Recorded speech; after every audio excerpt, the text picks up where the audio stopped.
Okay, so there's a massive scandal developing in Minnesota, tax fraud, welfare scheme, COVID relief money to the tune of $1 billion, probably even more now.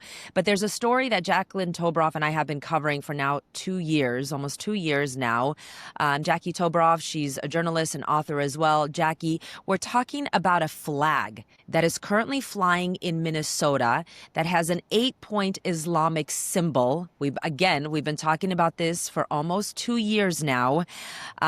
Jackie, tell us a little bit about this story and why this is concerning. What was wrong with the original flag? There was nothing wrong with the original flag other than it was American. There was a Native American on a horse and what looks like a farmer.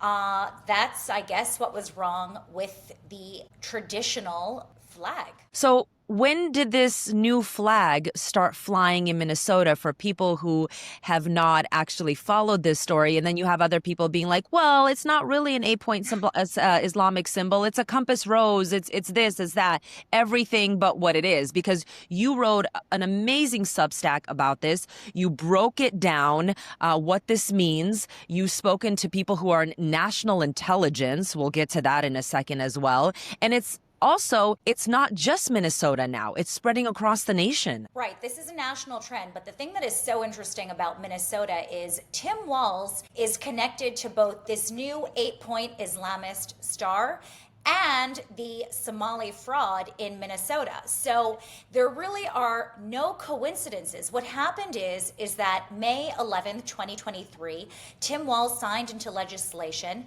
this new flag design. He appointed 13 members to this flag commission. There were 6 finalists. 5 of them had this 8-point Islamist star. That is statistically impossible. We are seeing this trend in 17 different cities and states with either approved or proposed 8-point Islamic stars. Critics have all different names for it, but this cannot be a coincidence. It's statistically impossible. And as we are seeing the Islamist takeover of America, we have to recognize what these 8 points mean. It's throughout Islamic history. It's in the Quran. And I mention all of this in the article. Yeah, you do. You do a really good job. When you and I started covering this story in 2024, you interviewed Donna Bergstrom. I interviewed her as well because of your investigation. She is, I just want people to know, she's a deputy chair of the GOP in Minnesota. She commissioned in the U.S. Marines. She served in signs and intelligence, so basically national intelligence. And she even came out and said, this is a national security issue and threat. Talk a little bit more about what she said. I mean, we're seeing it with our own eyes.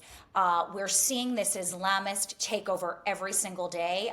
When you plant a flag, you are conquering, and they are conquering America. What we are witnessing is the Islamist jihad here in America, and they are removing and replacing American cities and states' traditional flags, like in Minnesota, with this 8-point Islamic star, and it's metastasizing. Right. When I interviewed her too, she said they infiltrate through signs and symbols. That is very common. Is there documented foreign influence or funding behind these flag redesign campaigns? Again, it's not just Minnesota, but it's important to talk about Minnesota because that's where it's starting. I mean, again, all of this stuff was done during the COVID pandemic and after DEI initiatives have been mainstreamed. It is very hard to trace the real money flowing to this, but it looks like a coordinated hit, as again, it's the same symbol, just marching on through cities and states in America. I want to go back to what you said. There was nothing wrong with the original flag, okay? It had somebody, a Native American man on there, and Donna Bergstrom talks about this. And now we have this symbol. This seems to be very anti-American. The whole thing, I mean, let's take Minnesota because that's where all of this, all of the attention is right now. We are seeing the Somali population. It's the largest in Minnesota. It's Muslim.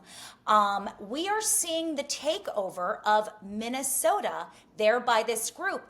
They are using American money. They are exploiting our generosity and largesse in actually the most disgusting way, using children and autism and supposedly funneling it back to Somalia and even to Al-Shabaab, which is a terrorist organization. It's So it's it's it's completely disgusting because then you talk about, assimilation. So they're not coming to this country to assimilate. They're just kind of changing. they're They're coming to leaving the kill. country. They're leaving the country as, let's say, refugee status, right? And America's welcoming them with open arms. Meanwhile, they're stealing our hard paying, like, taxpayer dollars. We work hard. And then is being sent to terrorists. So here's the real conundrum. It's Tim Walz. Is this a conflict of interest? His close relationship with these Somalis and the Muslim population in Minnesota, and his 13-person appointment during a time of shutdowns and lockdowns and under the cover of Hmm. darkness, appointing 13 people under these DEI, practices, and then coming out with this new flag that has, again, an 8-point Islamic star. Was it to please the Somali community, the Muslim community? How in bed is he with potentially rigging what the new flag looks like? Definitely asking the right questions. And I think Americans deserve to know what is happening. I think, your average American is too busy working, feeding their children, worrying about school, not paying attention to a flag that is flying in Minnesota and other places across the nation. I encourage people to check out your Substack on this, Super Moms Activated. Jackie Toboroff will also attach a link to it. Jackie, thank you so much. And we'll continue to talk about this story. Thank you for having me.